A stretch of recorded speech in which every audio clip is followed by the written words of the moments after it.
connectivity is what I think drew me to farming and is why I keep farming. Feeling connected is like one of my most important values. Like feeling connected to you, feeling connected to my community, feeling connected to nature, feeling connected to me. So, and I find that farming is the strategy that where I can really achieve that. Yeah, that's great. I can see that in you because I can see it when I visit your farm, when I visit you at the farmer's market down the road, when I taste your food.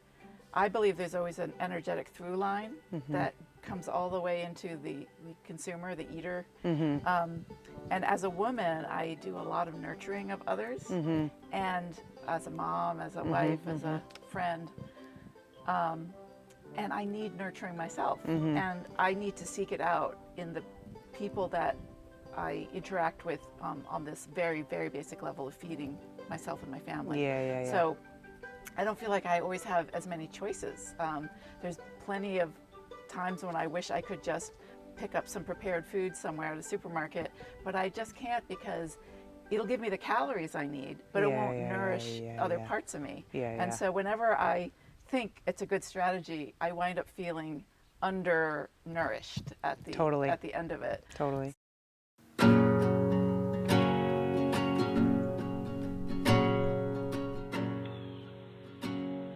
One of the things that's fascinating about what you do particularly is your stance on no-till farming. And I think I understand it, but in a very rudimentary way. Can you talk a little bit about that?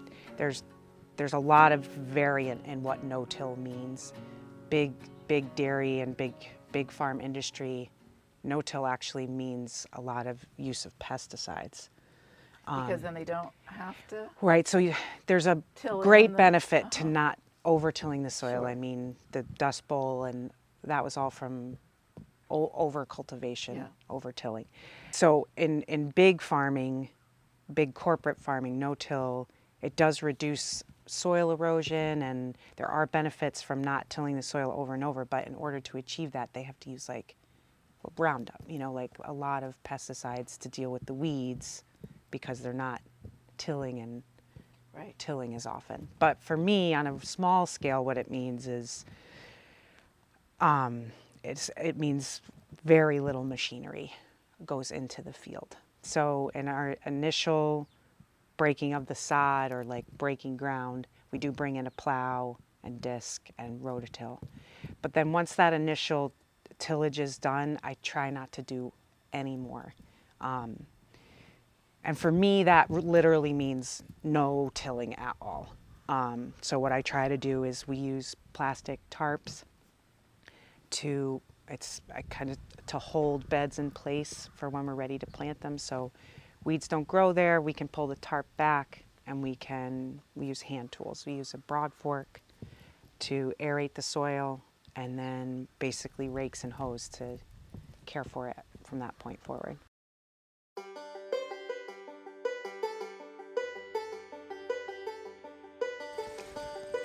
Brussels sprouts. Oh yeah. We'll see if they make it. Those are actually looking kind of good. As I get deeper into my farming career, it's more about growing and caring for the soil, and then that helps you have healthy plants. It's the same as our physical health, you not treating a symptom, but caring for it first, I guess. Oh yeah, it's it has its own immune system probably. If it's healthy soil, it can weather things like periodic flooding or too much, that kind of thing. Yeah, it's got resilience. Yeah. That's the word, I mean, we had a pretty major flooding event this season, and I mean, there were seedlings in there that were this big that stayed. That's crazy. A great metric, right? That's a great sort of observation. Yeah. So the soil is the first thing that you farm, if you will, but you do it by kind of, in a way, getting out of its way. Yeah, definitely. I mean, there's still, like I say, there's so much science to caring for the soil and what's happening that then is revealed in how your plant is performing, I guess. For me, that is like a practice that I'm using right now, is like trying to disturb it as little as possible. Because if you think about like the woods, right? Nobody's in there moving it around, and all And it this life, thrives. yeah, Yeah. all this life is happening Yeah. in there. So, Yeah. I mean, like I am participating in nature, but I'm really disturbing it a lot by farming. Yeah. But I find that like that discomfort, I can ease that a little bit for myself by not using a lot of machinery. Yeah. But it's not, I mean, it's really hard on your body, and it's a lot more labor. It's so much easier to just whip in there with a tractor. You're an artisan in a way. You're keeping a scale controllable so that the quality that you're getting out the other side is something that you have influence over. Right? Yeah, I'm trying. Yeah, Yeah. yeah. Because I mean, as a chef, what I know from buying products, you know, chefs like to call it sourcing, consciously going after the producer or the product that will give them the deepest flavor, the most resonant aroma, all those things. Like we find our way. We're like the earthworms going through the world trying to like get into that sweet spot of flavor. And I think your products they remind me of almost like heirloom varieties back when I was a kid in the 70s and 80s in Vermont, where my father just had a small vegetable garden, but everything had tons of aroma, earthiness. And again, earth is not the same as like just dirt. It had a whole spectrum of aromas, from mushroomy to piney to totally. all kinds of different aromas. So I feel like I use my senses to guide me when I'm cooking, and it sounds like you use your senses to guide you as you're producing food from the land. So I think that's really fascinating. I feel very privileged because for a living, I get to source food and make it. Then its costliness is a factor for me because I don't have endless resources, but I probably pay more for food as a percentage of my income than most people do.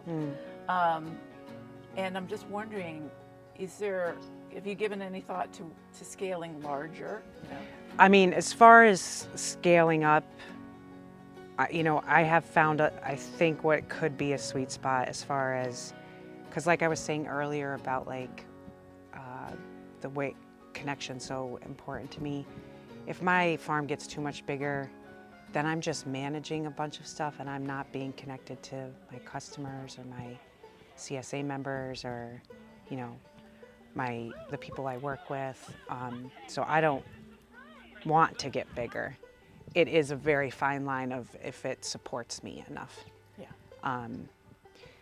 But that also I think it leaves a lot of room for a lot more farmers. There's plenty of room for more. Oh, great. I do. Love the optimism. Yeah. Because sometimes I get so much messaging about it's not possible. So but it's also, I say that, but I think it's really important for everyone to know that, like, in order to farm in this way with intention and these values and at a small scale, it is very special circumstances for every farmer in order to make that happen. It's either, a gift of land, or your family helps you, or you get immense amount of financial aid from the government or your community. Like, you cannot farm like this and without major support from somewhere. I can see that. Land around here is very expensive. And totally inaccessible. Yeah. Because if you looked at what I earn, I'm under the poverty line, essentially. And so there's very, very wrong. Yeah. But for people who feed us to. Yeah, and there's this crazy struggle like disconnect between the person who's creating the food and what kind of income they're living on and what people think is affordable or the right price for that stuff. But then as soon as it moves into a kitchen and then into a restaurant, the disparity in incomes there between the maker of the food and then the other maker of the food is pretty wild. Yeah, I can see that, definitely. Yeah. Well, those, are huge themes that we just kind of discussed, and I could ask you a million more questions because you're so thoughtful about what you do, and but it would be wonderful if you're willing to walk down to the fields with us and just kind of Sure. show us a little bit. Sure. I know it's for our viewers, it's early October, so it's not exactly prime growing time, but I'm also interested in the whole arc, even putting the soil to bed, for the winter. Like, it's really, you're tending something, and it's really beautiful, and any part of it we want to be able to talk to you about. So yeah, well, the surprise is that it's early October, but there is so much food out there. Oh, good, So, good, awesome. yeah. Awesome, let's go take a look. Okay. This vista back up to your barn is Yeah, well, that's what I was saying. fantastic. It's October, but we have carrots, there's leeks, Yeah. eggplant, greens, turnips, radishes, lettuce, spinach. That's a serious Yeah, knife. look at I that. want one of those. Look at that. It's like a bouquet. Gorgeous. Thank you.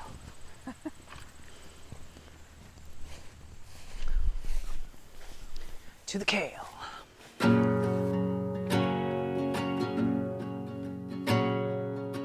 Things just grow late, even when it gets cold, because if you can use like a little bit of cover here to protect it from maybe an early frost, but there's certain things that really prefer the cooler weather. Sure. Well, these, just the greens are so healthy, so you I can know. kind of tell that whatever's growing beneath the ground is going to be healthy. Yeah. There's not one bug bite or anything. Not too many pests like to eat carrots. If you look at some other stuff. you'll see a lot.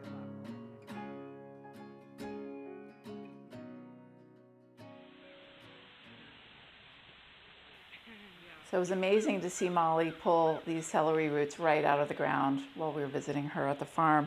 And they, if you remember, they had beautiful tops also. But it's always good when you're washing them because a lot of dirt gets in here. They're a very complicated vegetable. They are not, they won't win any beauty prizes, that's for sure. But they're actually one of my favorites because they just have such a interesting, tangy earthiness. It's like unmatched. And the best way that I know of to really celebrate the celery root is a traditional French recipe called celery remoulade. But first we have to sort of get into the part of the celery root that we want to eat. So you see all these knobs and roots and all these things that have to be trimmed off. So in order to get these interesting layers off of the peel, I like to use this offset serrated knife because I can really get my hand under there and it doesn't get in the way as I'm turning corners. I'll just show you as opposed to a regular serrated knife where this is a great bread knife, but it's a little bit, it's firmer, it's harder to get around corners. So I've chosen the offset here. And because there's really nothing we should waste, the trimming will go into our stock bowl, and that will be something that you can add to refresh any of your stocks that you're using. Again, no judgment. If you're not having the time to make your own stock, which I sometimes don't have time either, you just want to buy a really high quality pre-made stock, but there's no reason you can't add things to it and give it that sort of closer to the land, closer to the harvest flavor. I just find that if I try and use a peeler, my blade on the peeler gets dull before I even finish one of these. They're pretty tough. But they're not hard like a butternut squash. They're not that hard that you're really going to worry about, slipping. But you'll see there's inroads. It's an interesting, it's almost like the bark of a tree that's been sort of covered over. It's just not the most straightforward vegetable in the world. You want to get in there. Right now I'm smelling the aroma of the root itself. It just smells so immediately like the earth that it came from when Molly was pulling it up. It's just remarkable. So the earth that the root came from is still clinging to it. It's very almost mushroomy. It's very hard to describe some of these aromas because they are so complex. And I thought it was really sweet of Molly to share the fact that some of these vegetables like to just hang out in the soil longer than others, and she's very sensitive about the harvesting, and she wouldn't pull something out of the ground until it was ready. And I think that's really being in tune with the food in such a beautiful way. So as I mentioned earlier, remoulade is a mustardy mayonnaise dressing. So we have mayonnaise. I didn't have a chance to make my own. This is a very sort of nice store-bought version. The mustard is a good Dijon. It's very sharp, but interesting flavor. So that'll go in as well. Probably about 2 parts mayonnaise to 1 part mustard. A nice dash and glug of a good apple cider vinegar gives a nice sharpness. This is an organic one. And then a good pinch of salt. I use Malden here. It's a beautiful, crunchy sea salt from the coast of England. And grindings of pepper. And you don't only have to stop with one kind of pepper if you don't want to. This is filled with Zanzibar peppercorns, and this is from Javanese peppercorns, and they're just a little bit different from each other, and you can add them together.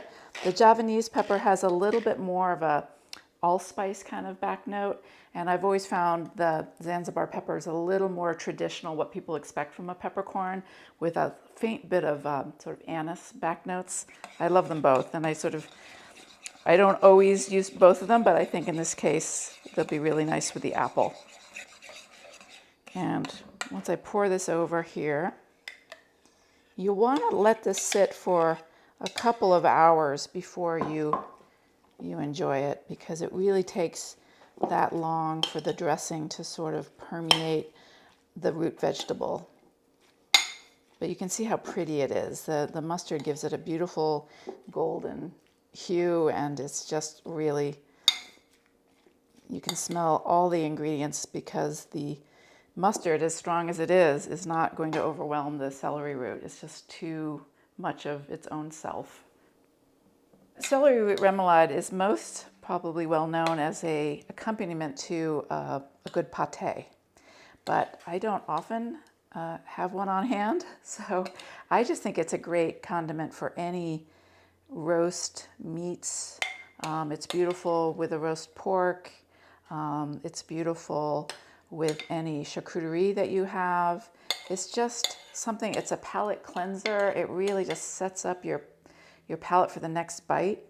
And it's so interesting and fun. The matchsticks just look like a little kid's toy or something that you put together. So I find it very joyful to work with this dish at this time of year in this place. As much as I love the rest of the world, there's nothing like cooking where you live and sort of getting to know it on a deeper level. So I'm just grateful that I know where to find the apples that I want, and now this beautiful celery root. These are a little hardier, just as the celery root is a hardier version of celery that you'll find in most markets. So is the leaf, but it's really, really an interesting flavor.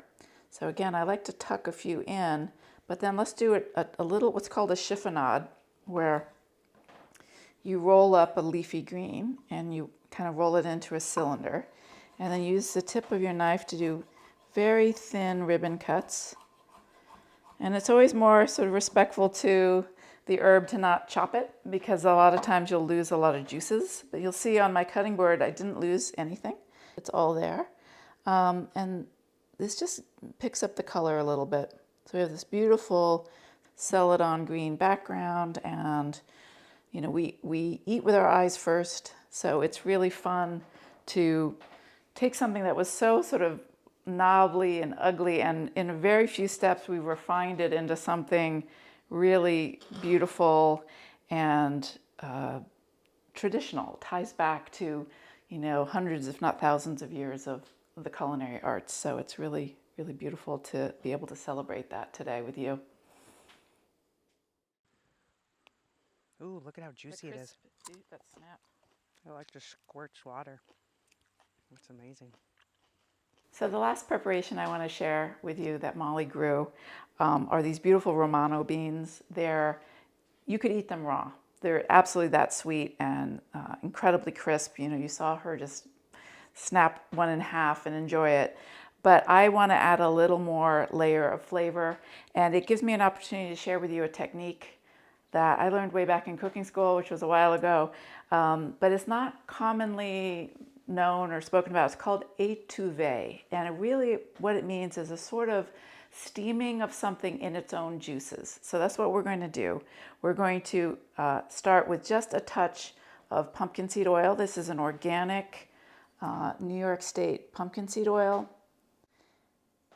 And I use it quite a lot because it's so flavorful, and it harkens back to my time in Austria when I was just a teenager. I studied in Vienna, and pumpkin seed oil is a staple of Austrian cuisine. So into that oil, I'm going to slice some very thin slices of garlic. And this is just a back note. This is just to give a little interest to the bean. But when you slice it very thin, it almost melts right into the oil. So I'm going to go warm this up gently, and then I'm going to come back and we're going to add the beans and talk a little bit more about that. Okay, so we've given the garlic just a tiny head start. It's sizzling very, very gently in there. Everything about étuvéé is about gentleness and being aware. And I don't even top and tail the beans because there's something about that feeling, I feel like I've taken an essential part away from the bean in a way that I just don't feel comfortable with. And I don't mind picking them up by the stem end and enjoying them that way. So I'm going to grab my lid, and there's, again, there's no extra broth or water or anything to the steaming. So it does mean we're going to have to be very aware of it and never walk away from a pan that you're doing this to.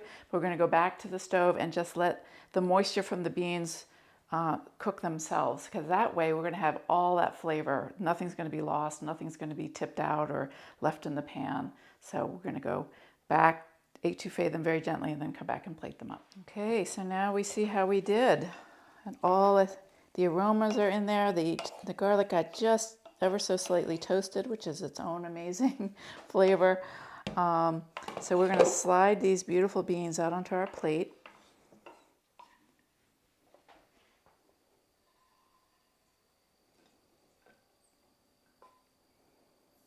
And I think you've noticed by now I like piles, beautiful piles of beautiful food. So it's kind of fun to, I feel like they want to be in relationship to each other as well, these beans. So I don't want to separate them too much. And we're going to do, again, a tiny pinch of salt and pepper. You don't need a whole lot. And a tiny drizzle. This is very powerful oil, this pumpkin seed oil, but in the best sense, powerfully flavorful, powerfully healthy and aromatic, and just a distillation of, it's just the process of getting oil out of pumpkin seeds is so amazing. And then because I've always loved green beans, almondine, so this is my take on that, is to garnish with a little bit of toasted organic pumpkin seeds.